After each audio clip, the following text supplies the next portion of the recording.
podcast is part of the Sports Social Podcast Network.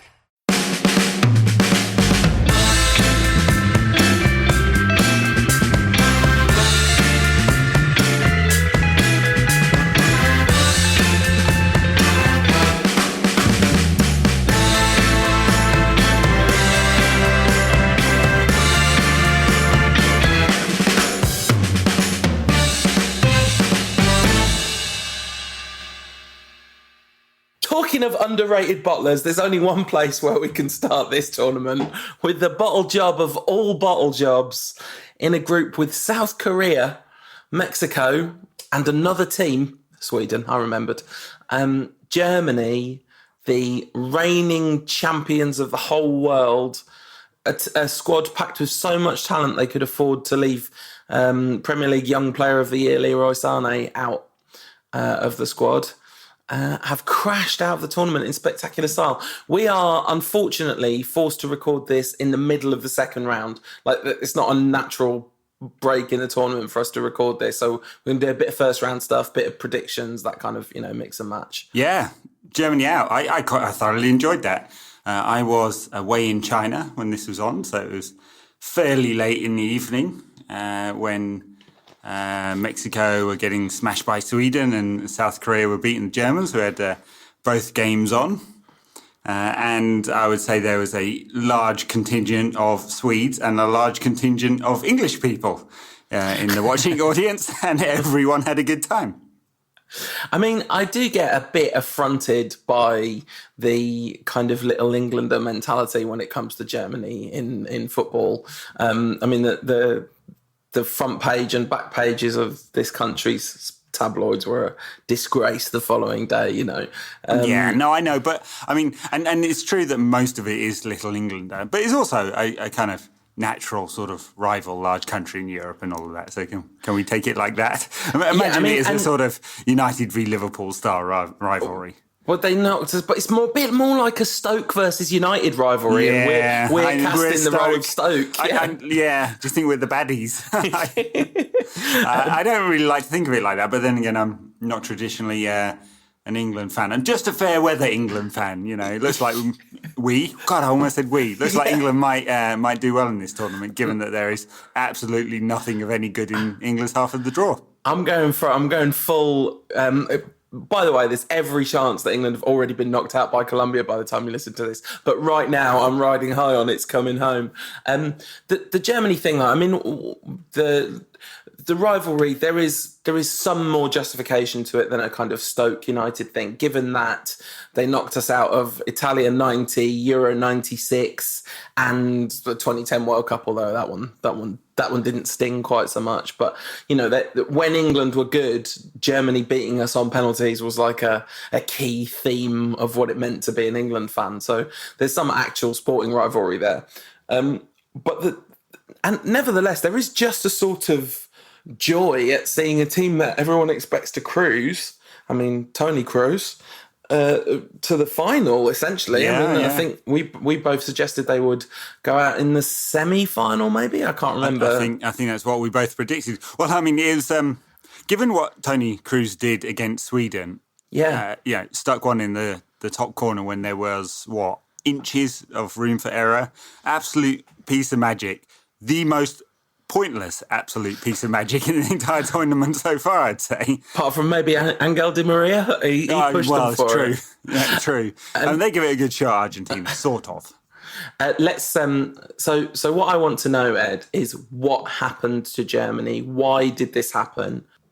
Yeah, well, some of the punditry seems to have concentrated on the dressing room and things not being quite right now. I'm not sure that I saw obvious signs of that in the build-up to the tournament. They qualified comfortably. They've been winning friendly games.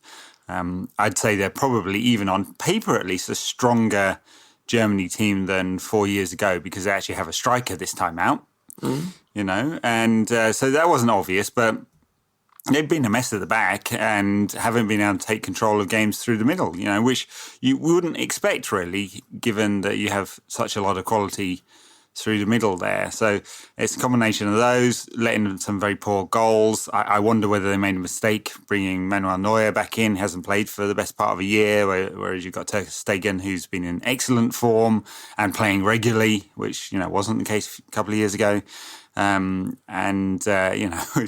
Certainly saw some comedy goalkeeping from Neuer when he was tackled trying to play the role of a left winger against South Korea. Very, very, very, very, very slow and not very skilled left winger. So look, bits of pieces of that. I mean, I'm not sure I could put my finger on exactly what it is. Have you got any thoughts?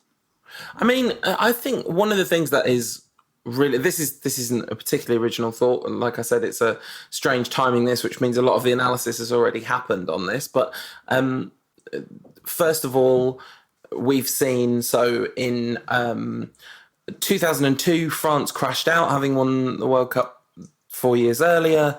In 2010, Italy went out of the group stages. In 2014, Spain went out of the group stages.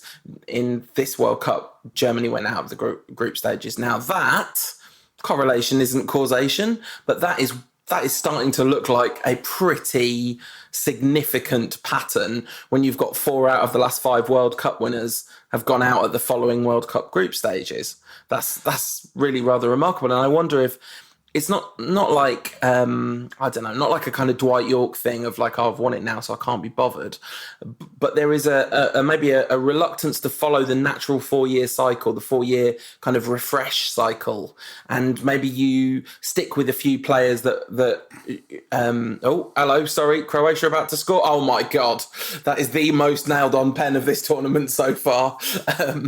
Anyway, so you stick with some players that you shouldn't have stuck with.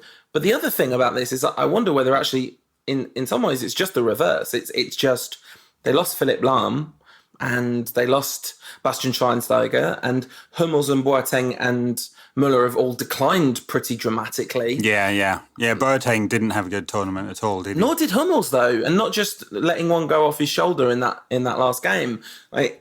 He looked shaky at the back. They both did.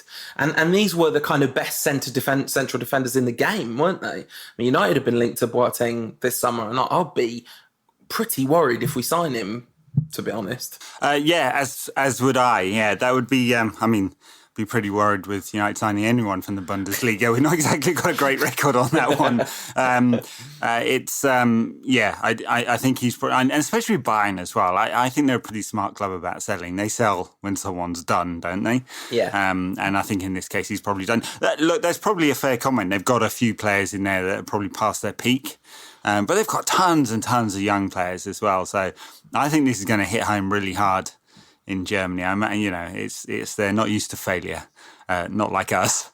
I wonder whether they'll have a rethink about some things. Well, he's got a piece of the ball, and he's also got both of Redbridge's legs there. So it's a penalty. It's a penalty. Yeah. Casper wants them to look at it on telly again. We haven't put this in the thing, but we've got to have a kind of another VAR chat, I think. It's compulsory to have VAR chat. Was there VAR in this game? Probably. There's VAR in every game, isn't there? Well, every game is reviewed. Every major incident is now reviewed. So it's constant VAR. I actually don't mind it when it's VAR'd. Is it a verb yet? To VAR. I VAR, he VAR, she veres. What's the collective noun for VAR people? The VARI. Saved! Whoa! Casper. What Modric has been terrible in this game as well. Pen. Peter Schmeichel dancing in the stands there, better than dancing in the Cocon box, I guess. Live commenting on this one. So anyway, back to Germany. I think there's something in them, letting a few players go stale. So it's still going to be really shocking for them. And I think a few years ago, when Germany spent some time without having success, they were able to do the kind of root and branch reform of German football that has never happened fully in English football. Bits and It's pieces. sort of in the middle of happening, isn't it? It's in the middle, yeah. But it's still a balkanized version of that, because you have the Premier League and the clubs and the FA all doing different things, effectively. But yeah, they're never the root and branch, but some reform of, especially at youth level. And Germany may well go back to the drawing board again, because they seem to have the bravery as a football nation to go do that. I wonder if they've got the bravery to... I mean, I guess they won't sack Kyrgyzlov. You can't sack a manager who's won a World Cup and got to every semi-final, or basically until this one. But I think he's got to go if they want to do it, because I think that he's also just suffering from having been Germany manager for too long. And eventually, football moves on. It changes, and that's right. He has adapted a bit. He adapted quite a lot when Guardiola came along. Kind of changed the German national team's character to reflect the changes at Bayern, but he did look a bit stuck in his ways this time around. All right. It's certainly opened up one half of the draw, hasn't it? Germany going out or weakened it. Not England's half of the draw. England's half of the draw has got absolutely no one of any quality left in it. That's the most wide open half of the draw left to go. For generations of World Cups. We'll come back to that whole thing when we talk about... unless you want to do it now. Should we just do England chat right now? Having done Germany chat, we'll do England chat. Let's do England chat. All right. So, sorry, what were you saying about the draw? No, I was just saying that, you've got one of England, Colombia, Sweden, Switzerland, Croatia, Denmark. You'll know the winner of that by the time this comes out. And so will we before we finish recording this. Who's the other? Who's the other one in our half of the draw? Japan against... Japan. No. That's the other half. Yeah. That's the other half. Yeah. Russia. Yeah. Russia. So, one of that lot is going to get to the final. That's mad. That's mad. So, wait a minute. Let's run through that again. Where we are right now. Again, this is out of date by England, Colombia, Croatia, Denmark, Russia. Yeah. And Sweden, Switzerland. That's one of those teams is in the final of this World Cup. That's just, that is just absolutely outrageous if you suggest. And of course, all of that adds up to it's coming home, lads. The thing is, so when I was watching England-Belgium, first of all, little brief chat about England-Panama, which had not happened, I don't think, by the time we recorded last time. I know it was only Panama, and that's they were a terrible, terrible, terrible team who got 0.2 XG against Tunisia. They're not a good football team. And 0.2 XG from kickoff, don't you? But the thing about it is England have played lots and lots and lots of teams that they're supposed to be better than, and they don't normally beat them 6-1. It was a peculiar game. England's XG, talking about XG, if you take the penalties out, was a total of 1, meaning they definitely overperformed that. But I think that was essentially as a function of the fact that they didn't really have to try, because once you're 5-0 up by half time, you're not creating loads of chances in the second half, are you? No, that's right. I watched this game on the road, so absolutely murdering the roaming in China. Someone will definitely be having a word with me about that one. Oh, is it a work phone situation? No, I'm not using my own phone. Come on. No, that's a joke. We have very good roaming packages. I was just giddy. I was pretty giddy during that, I have to say. I was a little bit, it's coming home during that one. Yeah, well, it's a stunning result, because it doesn't really happen very often at World Cups that you get those kind of results. Not anymore. Unless you're Germany against Brazil. But it's extremely rare. That's why it's stunning. Even if Panama are the second smallest nation in this tournament, they weren't being hammered in qualifying at all. So it was a stunning result by England. Of course, everything went in. But it's the kind of result that breeds a lot of confidence, which in a way meant it was kind of surprising that Southgate made so many changes for the Belgium game, because there's a thing about momentum. Just look at Croatia here. They made 9 changes for their final fixture against Iceland. They still won, though. They still won, but only just. And it feels like some of the winners come out of themselves. I don't think that's got to do with the fact that they made changes in the last game. I think that's got to do with the fact that they haven't won a knockout game for 20 years, not a tournament. Maybe I'm wrong about that. When I was watching that England-Belgium game, once Adnan scored, shout out to the boy wonder, by the way. The boy, you could do anything. I looked it up. He's 23 now, so I guess he's the man who could do anything. The young man who can do anything. Heck of a hit. Maybe you're heck of it. I mean, he's always had that talent, hasn't he? Yeah. And he's applying he's applying it regularly. That's been his problem. But I haven't seen enough of him post-United to say whether this is a brand new thing, but he's got into a very strong Belgium squad, right? Yeah, it's a big deal. And so when you saw the Belgium lineup and basically seeing Torgan Hazard, then it always makes me laugh because it's like, him and the other Lukaku brother, just are they in it on merit, or is there anyway? But then maybe they're excellent players. I've never really watched many of either of their games.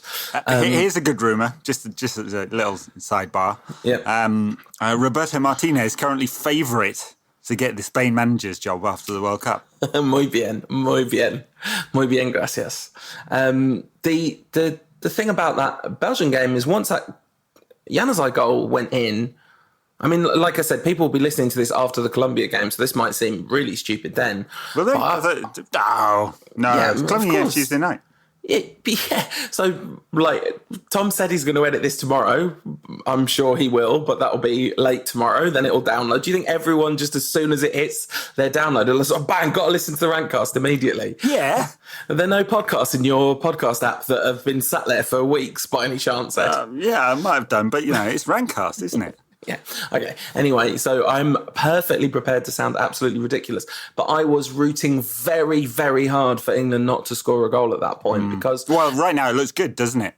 I mean, it was just the idea that you'd be in a quarter-final watching Belgium play against Sweden before you played Brazil and thinking... Why did Marcus Rashford not hit that wide? As it is, Marcus Rashford, smart cookie, hit it wide.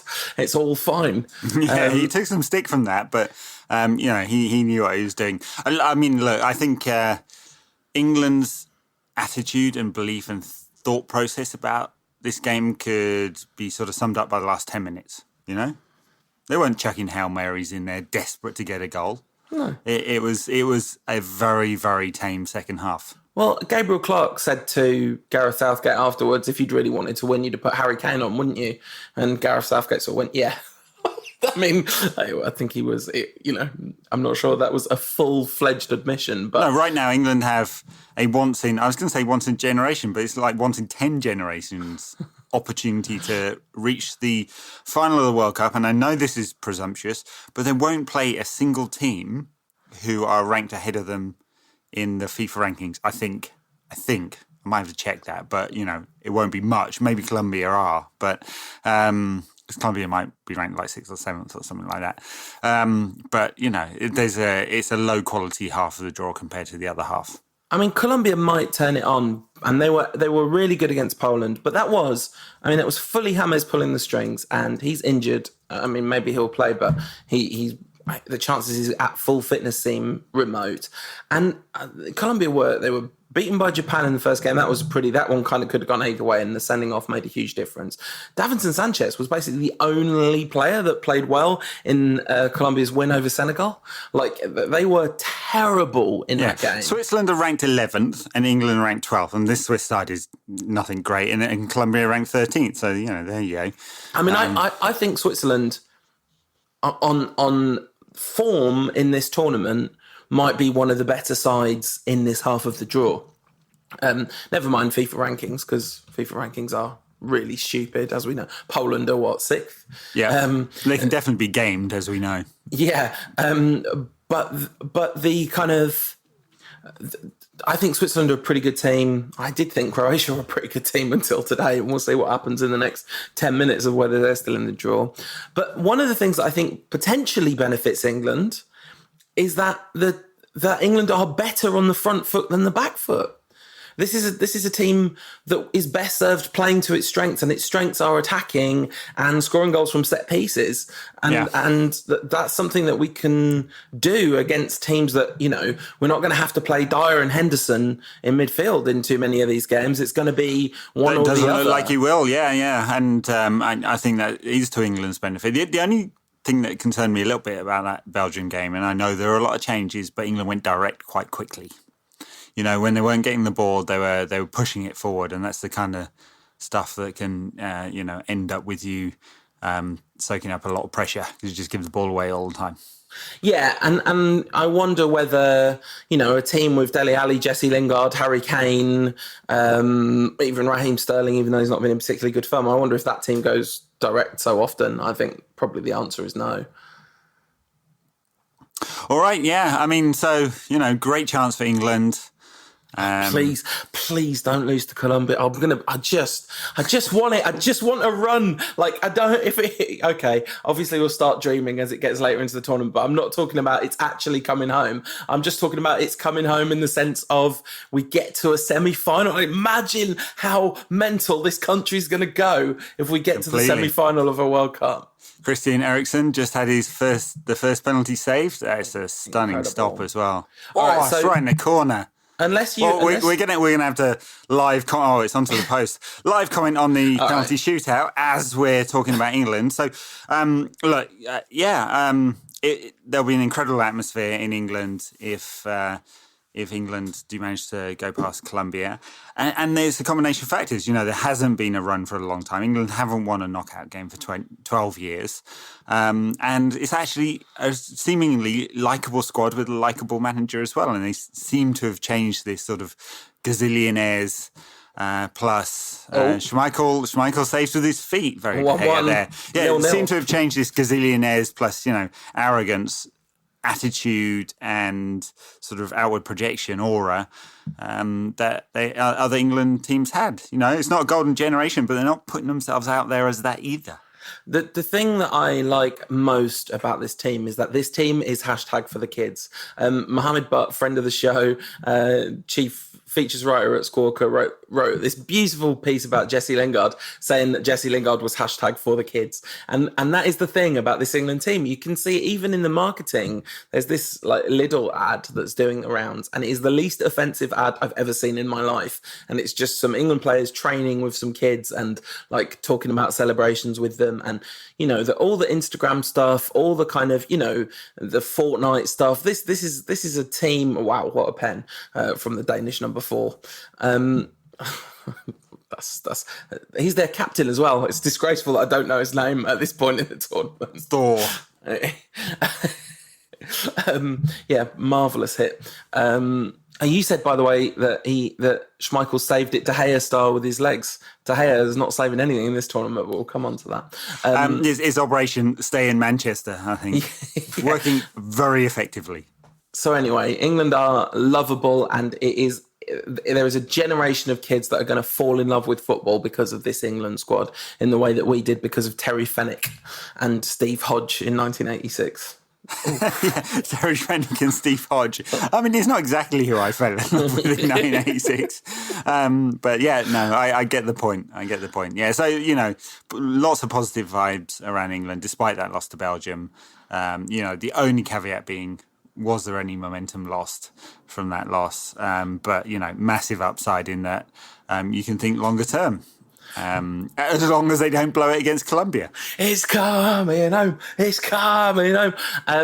Going home are all the teams from the continent of Africa, and I was so sad when Senegal were knocked out by Colombia. That one hurt the most. Knocked out on yellow cards by Japan. I mean, I think there's a better system to be had than yellow cards. I mean, what is it? I don't know. Some kind of ranking of goals scored from open play or something like that. Something that just kind of rewards positive attacking football. I mean, I know FIFA want to reward, clean football, but there is no consistency in yellow cards. None. I mean, this is the key problem with this is that, goals are a hard and fast metric, but yellow card, goal scored, goal difference, points, all that's hard and fast. But yellow cards are applied so well. I mean, it's not even bad refereeing to give yellow cards inconsistently. Different games call for different styles of refereeing. Exactly, and people would reward that. People would think that's good. You wouldn't in a game which isn't dirty and there's very few tackles being made and there's just a trip. There's no point giving out a yellow card in a game which is a bit tetchy or has multiple fouls or series of fouls or whatever. You may well give a yellow card. In fact, as we know, some players get a yellow card on the basis of team crime. Yeah, and I don't know. I mean, it just seems the wrong metric. Anyway, it's a discussion about African teams, but that was deeply harsh on Senegal for sure. And this is before you even factor in issues like unconscious bias, which let's not even get into that, but it is definitely clearly a thing. Shout out to Luka Modric, by the way, for sending his pen dribbling down the centre of the pitch, even though he's had one saved. And the Croatia keeper just saved one from Denmark. So Croatia are in the box seat now. Haven't Croatia gone ahead? Have I not been paying attention because we're too busy talking about yellow cards? I think Croatia had a extra one saved. Find out when the next guy runs up to take his pen. Really hard on Senegal. But outside of Senegal, pretty disappointing from most of the African teams. Morocco, you might say, were the next best. They gave it a go, didn't they? They were unlucky, but especially like that last... Oh, we haven't even talked about that. Absolutely, we haven't got it on the agenda to talk about that insane last day in that group with VAR and all the kind of hardcore swings of who was finishing top and all that. But given that both Portugal and Spain are both out now, it kind of doesn't matter anymore. Morocco gave it a real shot, but... Nigeria had by far the closest to also qualifying. Only Marcus Rocco heartbreak leading to. It's all square because Casper saves. Peter Michael's losing his nut. He looks a bit wired there. I hope he hasn't spent any time with Diego. Marcus Rocco turning goal scorer. What a beautiful finish from Marcus Rocco as well. Absolutely incredible. Messi's only good teammate, although awful decision to bring down Mbappe, but I want to talk about that game in a minute in detail. Obviously, I want to talk about that game. But yeah, so I thought it was... they came within a whisker, Nigeria, mostly thanks to Ahmed Musa's absolute brilliance in their second game in that group where against Iceland, where he scored 2 goals of absolutely sublime quality. But, I felt like Senegal sort of blew it, basically. Like, they should not have drawn with Japan. You were right, by the way. It was even now another save. And so Croatia are going to have a spot kick to go through. And they might actually win a knockout game. Yeah. This is very exciting. Jorgensen, by the way, is absolute pony.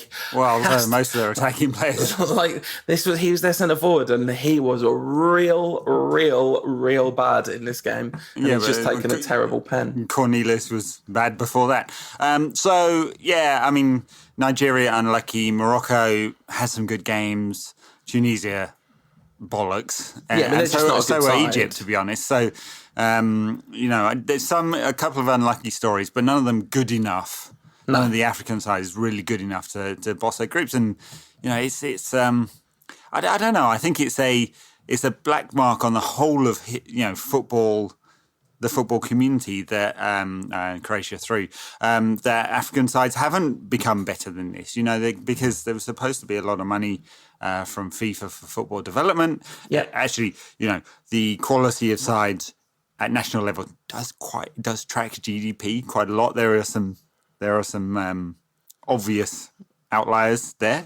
Brazil, and USA presumably. Yeah, USA the other way. It's a real shame that this hasn't quite happened yet. Because it's the World Cup, right? Yeah, we're a long way from Pele saying an African side's going to win it by 2010. By the year 2000, I think he said. Pele said a lot of stuff, to be fair, including that Nicky Butt was the player of the tournament in the 2002 Well, he was right World about that Cup, one. but he was absolutely, that's even a stock clock Pele. I was going to do a real bad joke there that I'm not going to do. Might have involved a blue pill at some point. That would have been a very good joke. Yeah, it would, but I'm not going to make it because it's just not who I am. Anyway, I was growing up, like spending time growing up in Zimbabwe and being kind of educated in Pan-African and traditions. I always just end up rooting for all the African teams, and it was a real shame. Somewhat less of a shame, in a way, was the fact that, well, although it makes us both look stupid, but nothing new there, I believe we both predicted that the winners of this World Cup would be España, in part thanks to their absolutely world-beating goalkeeper. But they were absolute garbage today against Russia, like just proper full-on LVG, tiki-taka in the pejorative sense, really lacked cutting edge, didn't play to any of Diego Costa's strengths in the way they'd done so well against Portugal in the opening game of the tournament. Just really disappointing, and you got to ask questions about sacking a manager 2 days before a tournament. Obviously, yeah. Can't have helped, can it? No, they were really, really limp against Russia. I haven't quite checked out Russia's running statistics. they were outliers, let's just say. Listen. Yep, that's all there is to it. It's just what the data says. It's just about the homegrown passion. I mean, there was some actual hard information about doping as well, but we'll just pass that one over. Yeah, there was hard information that the Russian national team were doping because it was cross-sport, a nationally guided policy. And the fact that they were terrible and, suddenly became world beaters. Yeah, but they didn't have to be world beaters. I mean, By the way, physiology doesn't change, even with passion. You can't suddenly become 10% fitter. No, but you can run 10% more because no, but you just die 10% earlier. Yeah, but not in the course of 90 minutes. I mean, maybe it took a year off their life, this passion, right? But anyway, no, I mean. Metaphorically, not literally drop dead. Right, I mean, okay. you will hit the wall. There are only so much kilojoules of power that you can output as a human. Sure. Although, of course, like parents with kids trapped under cars can lift them off. But that's about short bursts. Anyway, let's not get into this. Let's not get into the subject of Russian doping at all. In fact, until we can be reading something that someone else wrote. No, merely speculating that it's a very interesting turn. But you're right. Yeah, let's let someone else get the polonium. But whether or not the Russian team's running statistics are enhanced in any way, that should not have mattered in that game because the quality differential between the two sides should have been too great, and a bit of running and some good discipline should not be enough to stop a team with Isco and Asensio and Diego Costa up front. And, I mean, Fabregas in the studio was saying like he was kind of annoyed that they were playing two holding midfielders all the way through that game. I wonder whether one of the things he's annoyed about that was one of the attacking midfielders they were playing wasn't Cesc Fabregas. But just, I mean, De Gea was awful all the way through the tournament, up to and including not doing particularly anything in the penalty shootout. Ironic that Akinfeev made an absolutely amazing De Gea-style save for the final penalty. Like a bicycle kick save, effectively, wasn't it? But really disappointing from Spain. Yeah, really disappointing. And, didn't create enough. They had 76% of the ball, and which, not unusual. Didn't have 76% of the chances for sure, and weren't putting Russia under enough pressure with that 76% of the ball. Hell of a lot of it in the middle third of the field. It didn't look like they were going to be able to break the Russians down in extra time either. Really, I'm trying to think of a really good chance that they had in extra time, and I can't. I mean, off the top of my head. There was the one where Rodrigo did a real good job of beating his man, but then he took a shot from out wide he really shouldn't have shot there. He had like a real nice pass on, and he didn't take the pass and he shot instead. I don't think they had a really high-quality shot that you would have fully expected them to score by any means. No, right. So in the end, the penalty shootout kind of reflected their whole performance, really. And Aspas coming up to take the last penalty, I wouldn't say he looked confident coming up to take the penalty. All sorts of weird, twitches and running and angles and stuff like that. So it wasn't that much of a surprise either. I genuinely thought he was going to blast it over the bar. And, they struggled against Iran, they struggled against Morocco, and they didn't beat Portugal, even though you can't say they struggled in that game. There were moments in that game when they looked absolutely sublime, but there was none of that sublimity. Is that a word? I don't suppose it is. It is now. There was none of that on show whatsoever in this group game, and just a very, very disappointing performance from the collective. If you were Spanish, you'd really feel like your national team had kind of let themselves down, really, given that it doesn't look obvious. I mean, so lots of people have said, oh, well, this just goes to show you can't play that style without, Xavi and Iniesta at their, Iniesta at his peak and Xavi in the team.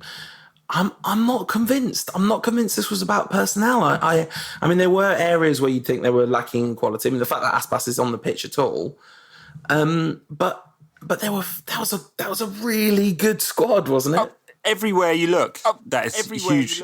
Don't tell me that Thiago is not a great player, or Asensio, or Isco, all really high quality players. I think they had a top quality player for every single position and a top quality reserve as well. So great. Well, maybe not in the forwards. Maybe that was beyond Diego Costa. Maybe that was a weakness, but really, really high quality squad. And in the end, I wonder whether losing the manager 2 days before the World Cup has just taken a couple of percentage off. And that's all you need, especially against a team that's juicing. Yep.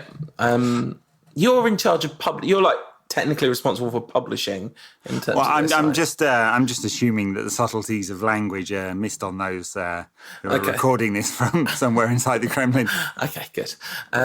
We just mean having vegetable juice for breakfast. Very healthy juicing. There's celery, some carrots, put some spinach in there. Maybe don't do it in the juicer, maybe do it in a NutriBullet instead or whatever. Anyway, so Spain are out, as are both Cristiano and Ronaldo and Lionel Messi, who on the Totally Football show they called it the goat cull, which made me laugh. Oh, wow. What a remarkable day for the two best players of their generation who, and I mean, you can definitely read too much into this, but the handing over the torch to the next generation as Kylian Mbappe absolutely lit the World Cup up. Vive la France! Allons enfants de la patrie, le jour de gloire est Mbappé. Yeah, let's just remember that France have stunk out this World Cup until that game. Not anymore, son. I mean, that game against Denmark was, oh my God. That doesn't matter now. It doesn't matter. Awful. Don't live in the past. This was What did Eric call the board of the French FA? Sack of whatever. But the thing is, cometh the hour, cometh the team. And once they had to turn it on, an attacking display, and simultaneously were given the freedom of Russia by one of the most astonishingly inept defensive displays you could ever hope to see, France just turned on the style, turned on the afterburners.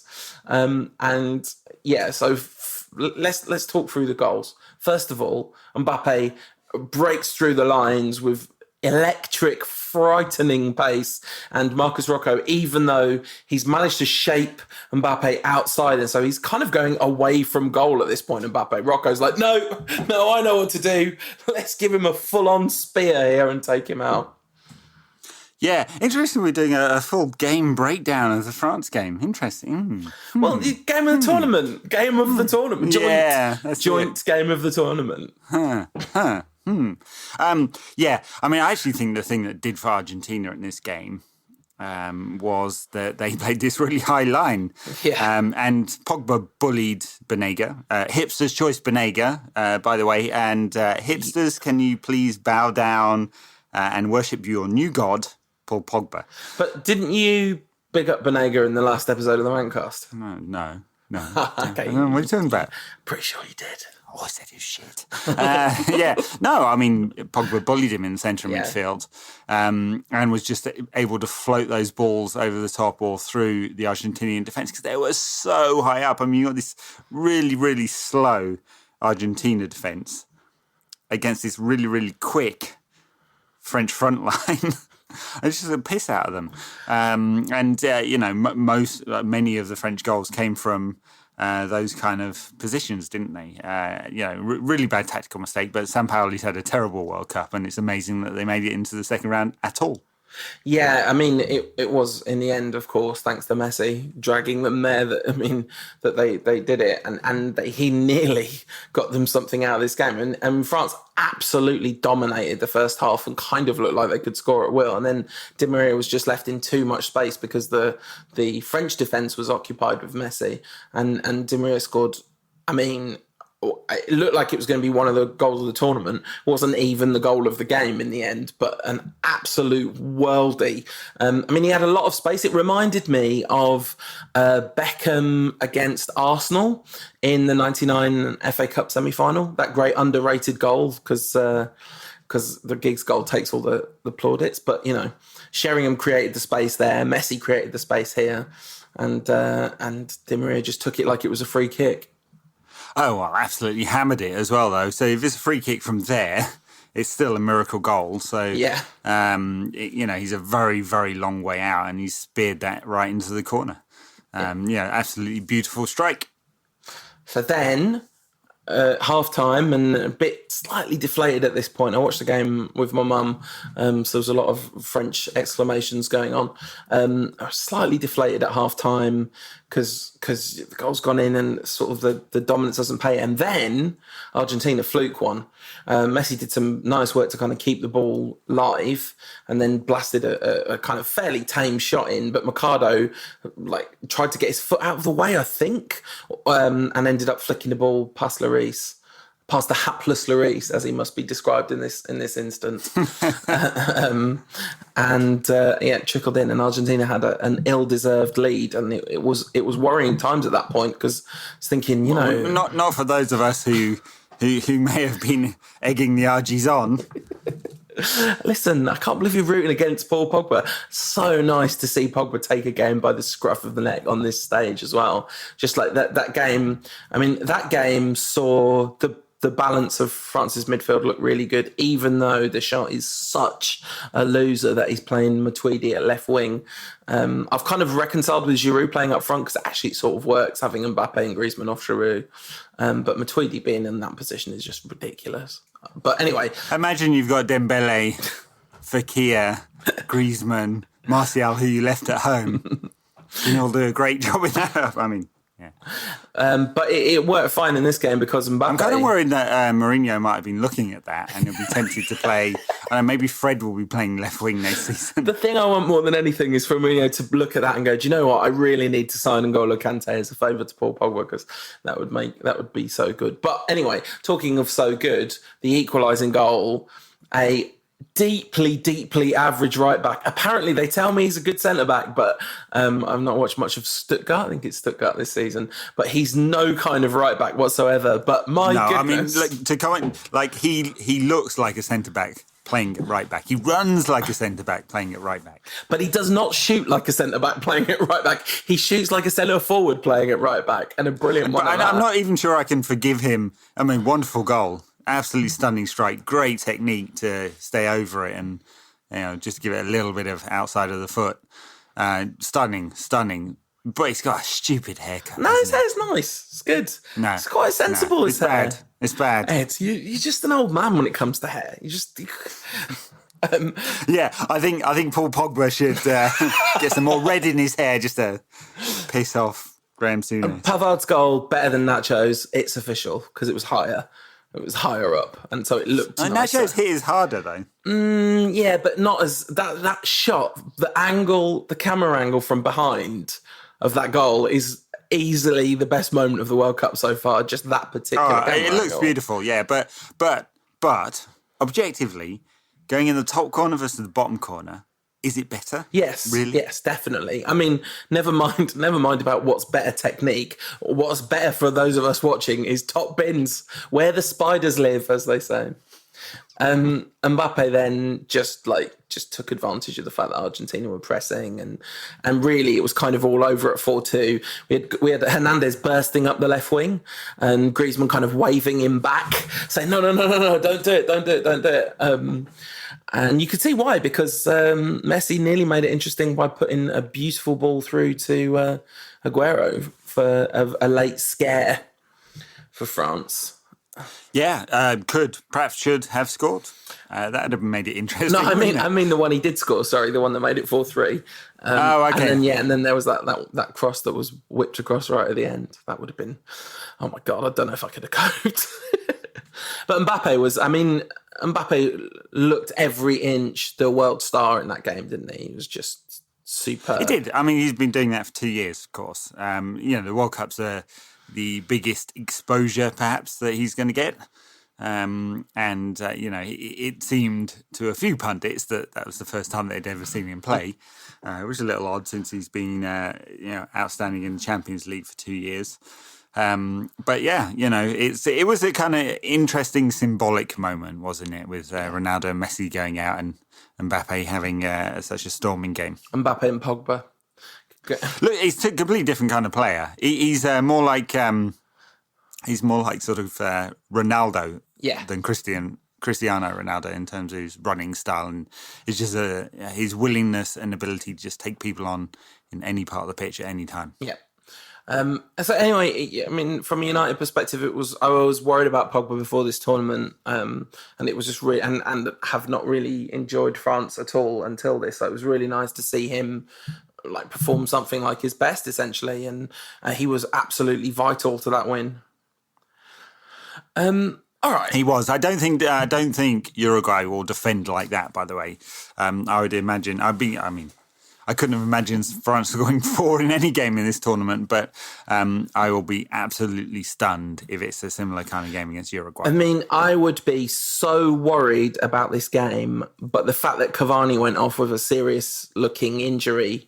Uruguay against Portugal, we haven't got it down to talk about that game in detail, but Uruguay were just absolutely excellent against Portugal. I mean, they are evil geniuses, no question about it. The rolliest team in the tournament. Still, it's amazing. Look, it just wouldn't be a Uruguay team if they went housing from minute 0 to minute 90. But that both goals, like the 1-2 that Suarez and Cavani played across the whole width of the pitch and half the length of it as well. Incredible.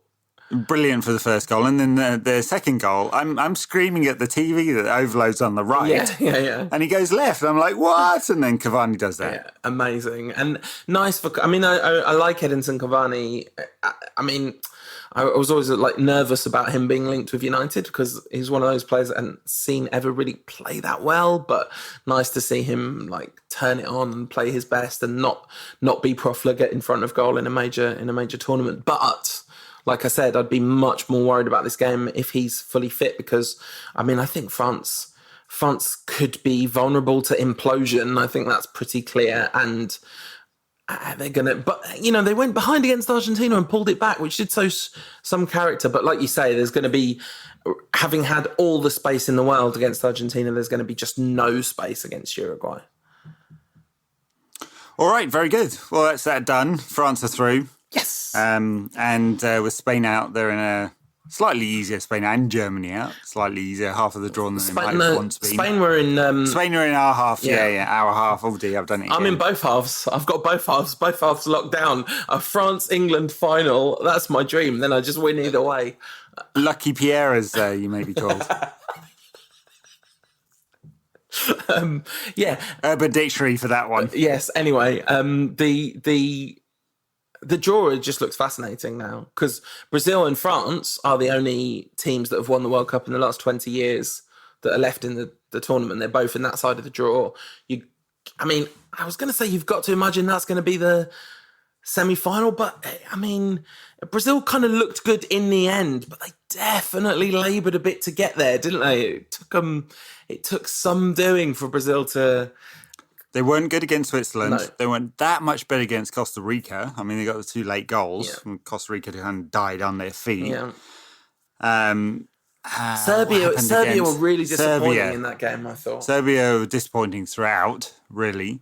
Neymar has obviously been reading his own hype, I have to say. I mean, he's a wonderfully talented player, but he's so much less effective than Ronaldo or Messi.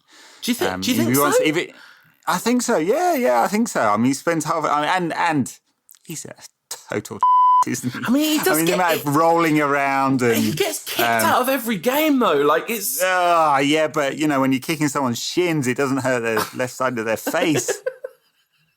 No, but I can. And then he cried. I'm like, he probably had a clause in one of his sponsorship contracts to do that. Wow, for the film. That is offensively cynical about a human who's like feeling the pressure of like carrying his country's hopes on his back. What he needs to do is let go of the idea that he's carrying his country on his back, because he's not anymore. He was in 2014, but this is different. I mean, Coutinho has played better than Neymar so far, been more effective than Neymar. Neymar just needs to realise he's got quality around him and just needs to play his game and stop kind of pushing so hard to make things happen, because he has been making things happen. I know he's got a couple of assists and a goal so far in the tournament, and fairly crucial goals and assists at that.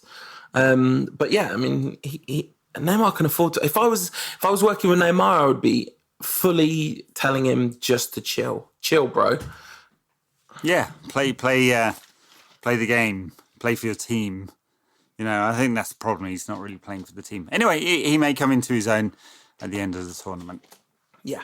Which is, the business end is coming soon, isn't it? Really soon. I mean, can we just have a little conversation about how good this World Cup's been so far? I mean, you might be able to tell by the generally giddy tone of my voice at this point, having talked for an hour about it, but...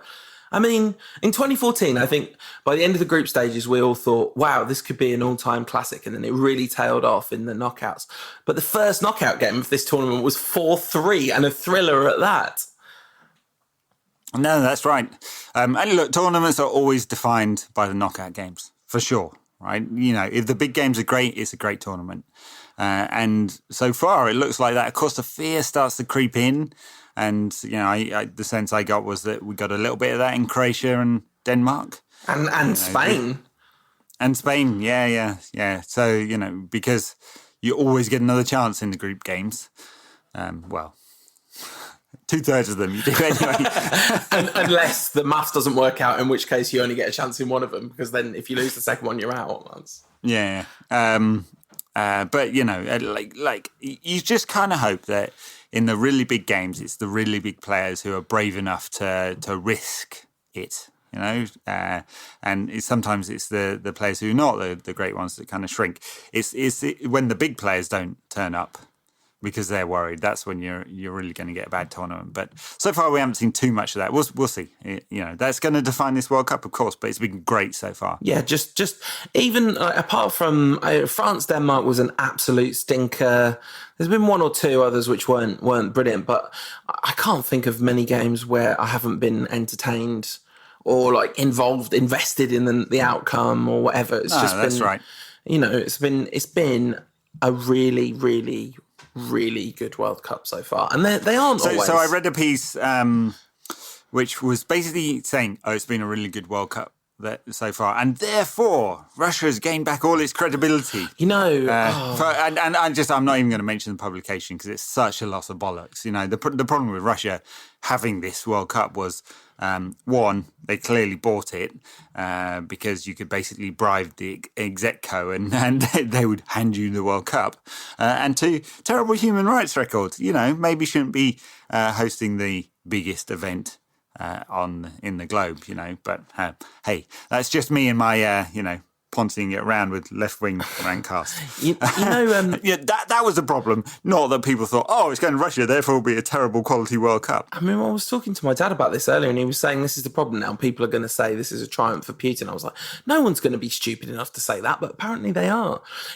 Some people have expressed surprise about the hooliganism factor, and I think when all the stuff went down at the Euros in 2016 with Russian fans, you did kind of maybe have some concerns, but But it's kind of been made very clear by the people that know that this was never going to happen during this World Cup because Putin, as far as I understand it, my limited understanding of this is that the hooligans are kind of pro-Putin in general, so they weren't going to, if they had the word from inside not to do anything at this World Cup, they wouldn't. Great. Well, that's a mini review of what's happened since we last talked. We got some Twitter questions, Paul. Okay, great. Is one of them about what our favourite goals have been so far? Because we promised to talk about that, and I forgot. That's the one. That's the one thing I just forgot off the agenda. Don't know. I'll scroll through, but anyway, we'll come back to that. There's been loads of good goals. The Pavard goal is the best one. Yeah. When is the World Cup scandal documentary about the Russian national team coming out? Ask at Joey M_UX and the FSB. You know where he lives already. Literally never. Literally never. I think someone will whistleblow this eventually. This is, tangential. Is this a World Cup question? Is Fellaini re-signing, getting one new player or two? Oh, no. He's in this World Cup, so, I forgot about it. I forgot all about it. And then,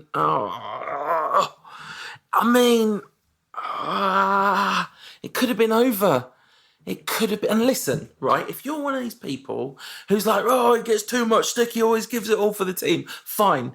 He always does give it all for the team. He is a useful weapon. He is also absolutely emblematic of A, the kind of general mediocrity of the last few years, and B, Mourinho's insistence that in the end, the only thing that really matters is having a big lad up top. Well, exactly. And he takes the squad place up. Less about the money, because I'm sure he's not earning too much. Let's call it $100,000 a week. But he takes squad player up, and the cynical way he went about this. And I find it hard to accept from top players, but from him blackmailing the club, and then when it turned out he didn't get a better offer, announcing it on the final day. Please. It was so close. It was so close. I was counting my non-Marouane Fellaini Man United squad chickens.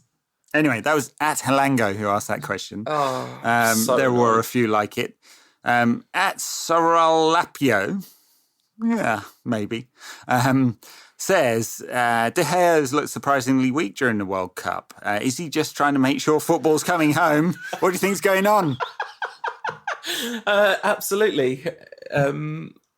Football vamos en casa or something.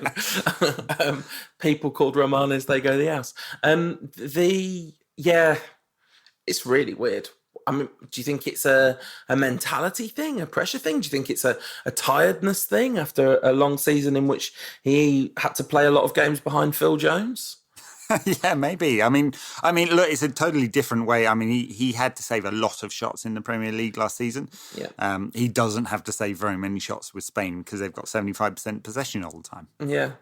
But, it's not like De Gea takes a while to warm up in those games where he has to save a lot of shots. No. Like if United have those games where there's a lot of possession and then the other team have one big chance, De Gea's saving it. True. Yeah, I can't put my finger on what it is, but clearly, some of those big moments, he has not performed in the way that we expect him to at United. I wonder whether in the end we'll find out he was carrying some sort of knock or something. Maybe he's just pining for Salford. Yeah, pining for the Ford. Yeah, that's the one that runs along the road just in front of Old Trafford, right? Yeah. Getting a new car after the World Cup. At Eltomo2490 says, should Lukaku be the new captain? I assume he means of United, not Belgium. But his leadership of that Belgian team is just very, very obvious, isn't it? And he's having a very good World Cup. He was so good against Tunisia. Absolutely, heartwarmingly brilliant. I really enjoyed that. Yeah, huddles the circle, doesn't he? And, it feels like this Belgium squad is a real unit, and he's the leader of that unit. At least that's the way it feels. I know exactly what you mean, but the phrase huddles the circle has never been used before. But as you said it, I knew exactly what you meant by huddles the circle. Yeah, I don't think it's a phrase. It just, it's what came out of my mouth. Yeah, it works. At the time. Totally works. At _Chewbacca says, yeah, I see what you've done there, Stuart. Is anyone in this tournament more dislikable than Neymar? I just thought I'd throw that one in there. No. Even Luis Suarez hasn't been housing like Neymar. Oh, you're joking. Did you? I guess maybe you were travelling during the Uruguay game yesterday. I did see it. No, I saw it. He landed on his back and clutched the back of his head for absolutely ages when they were 2-1 up. Yeah, no, I know. The ref must have seen it as well because he wasn't having any of it, was he? No. 3 lines or World in Motion asks _Tommy A. Great question. For me, it's not even. I have a slightly heretical view about World in Motion, which is that I don't think it's that good. But 3 lines is magnificent. Oh, sharp intake of breath there. It's not kick, kicky, kick. I want to get the glow stick out every time I hear that one.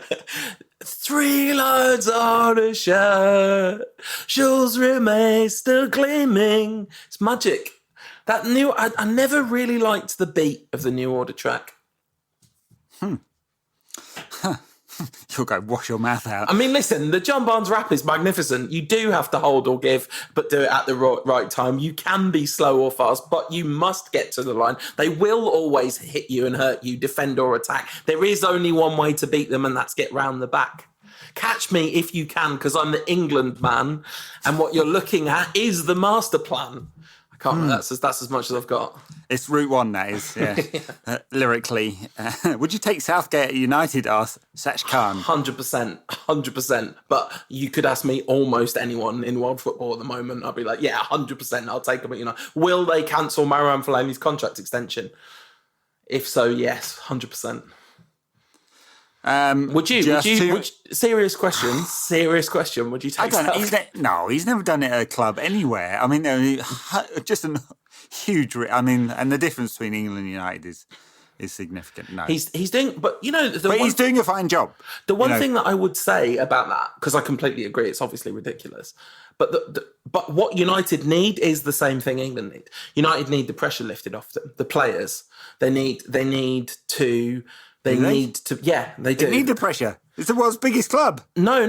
Pressure. The pressure's breaking them. We've seen it time and time again. The shirt is too heavy for them. The shirt needs to be lightened by a manager, not enheavied by it. It's heavy enough as it is. This crop of United players are the first crop who failed for a generation and a half, and they need a friendly arm around the shoulder telling them that they're very talented and all they need to do is play and have a great time. Here's a question for you. At JRB259 says, who has the best hair at this World Cup? Benjamin Pavard.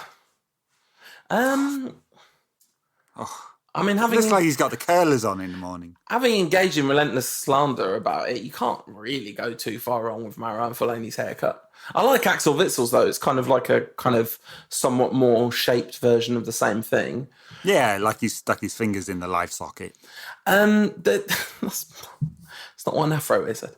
I don't know. Griezmann's shaved his head. Pogba hasn't got any colour in there. It's all quite functional, isn't it? What was the game yesterday where one of the dudes had cornrows? He put a lot of effort in. Uruguay, yeah. Uruguay left back. And listen, talking of Uruguay, you absolutely cannot go wrong with Edison Cavani's magnificent locks. You know who it is? You know what the real answer is? It's that Iceland defender who's also a model. An absolutely stunningly handsome gentleman. Like, you see him and it's like the kind of camera cuts across and it looks like someone's won a competition, like a model's won a competition to play centre-back for Iceland. Okay, final question. At Neville M says, I need an answer. No sitting on the fence here, Paul. Okay. Is football coming home? I'm 100%. Absolutely, no doubt. It is coming home, by which I mean we might make a quarter-final. And on that fence-sitting answer... What? No, Ed, is it coming home? No, of course it's not coming home. I mean, obviously, statistically, it's very unlikely. It is much more likely than not that it's not coming home. But imagine if it did. I'm daring to dream. And anyway, it's either coming home or it's coming maison. one way. I should look at that because I was looking at the models earlier, and obviously England had a very kind of weird system where a weird outcome where they're much more likely to reach the later rounds than they were to beat Colombia, basically. Yeah. Let's see after Colombia, but also with Spain going out, it will have changed the model in England's favour in terms of actually winning the World Cup, or at least making the final. Winning the World Cup. Talking about England winning the World Cup.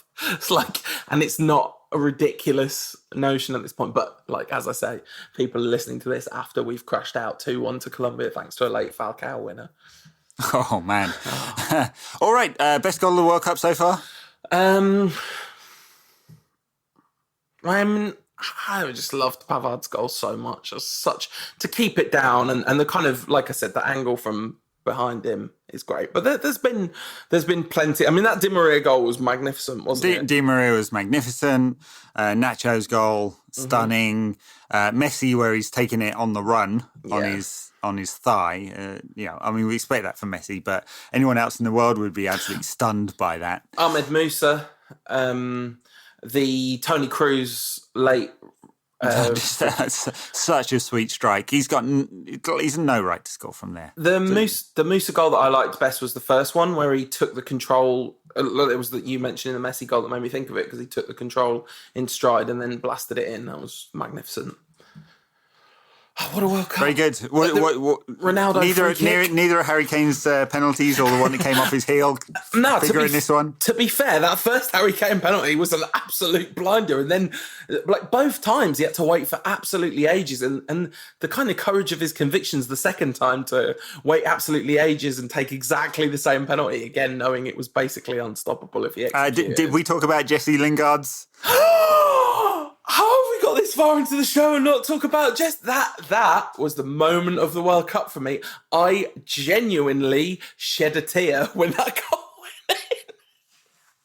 It's lovely. He's one of us, isn't he? Like Jesse Lingard, this kid who we saw as this tiny kid in the 2011 Youth Cup team. And, it's taken him such a long time to break into the first team. And even when he did, he got so much stick from United fans. And then he does that at the World Cup. Magic, absolutely magic. There'll be more from him as he bends one into the top corner of Alisson's net to win the World Cup. Oh dear. So I guess we're going to try and do another one of these next weekend. I haven't looked at when the games are, but we will try and time it with. I think that the quarterfinals are at the weekend, so I think we'll do it after the quarterfinals before the semi-final. So then we'll actually hit a logical bit of the tournament to do it in rather than randomly in the middle of second round games. Okie dokie. Well, we'll call it a day there. An hour in to our love fest with the World Cup, but it's been a great tournament. Thoroughly enjoyable. The only thing that spoilt it is Fellaini signing a new contract right in the middle of this. He had to go do that. Oh, God, what a stupid club, man. MUFC, only okay. Only okay. Okay at best. Anyway, we don't need to think about that for a while. Since we last talked, Fred officially signed. Oh, yeah, because that was officially signed before. Yeah. And there was Fred the Red banter. In fact, a great deal of credit is due to Manchester United's marketing team for having Fred the Red playing the piano at the beginning and them saying, no, we're not doing this. We told you we're not doing the piano thing. I thought that was really good. Because they subverted expectations, you see. They took the Route 1 joke and slightly adapted it. Nice. That's all you need to do to make a simple joke into a slightly more sophisticated meta-narrative joke about the nature of marketing and comedy and expectations. Exactly. World Cup's good, isn't it? It is very good, and we'll see you guys next week. As many of you no doubt know, the Rankcast is a crowdfunded operation. If you head to patreon.com/Rankcast, you can find ways to get involved in backing the show. We do this so we never have to run ads, especially not for gambling sites, as you may have been inundated with if you listen to a lot of football podcasts during the World Cup. So we rely on you lot instead. one of the things that you get if you back the show at $5 plus VAT a month is you get a bit of extra bonus content, normally about between 15 and 20 minutes after every episode. This week, we tried to give our take on, slightly sorry about saying this, but it is true, and hopefully it was quite entertaining, the Messi Ronaldo thing. And even if one of them like scrapes in there somehow, I don't know, if Messi's playing defensive midfield for Argentina or something, they're not going to be the what they are at the moment, obviously. Yeah. I mean, he's good enough to play anywhere. Maybe not central defence. Or maybe he could, like a Pep side or something. He can play centre-back. I mean, is he worse than Nicolas Otamendi? Is he worse than Marcus Rocco at centre-back? So anyway, so it's a passing. It's going to be interesting because of the way the human psyche works. You do think about the latest thing that happened. And that figures more prominently in all the other things. So, there'll undoubtedly be some commentary about whether the relative failure of these two teams and these two players within these two teams cheapens their legacy in some way, and especially with Messi, of course, because, Argentina traditionally sort of big side has won World Cups. Two promises. Promises to win more, wants to win more, has a nation of people that expect that, even if it's, not fair, not totally fair historically. So the pressure's on him more than with Portugal. This podcast is part of the Sports Social Podcast Network.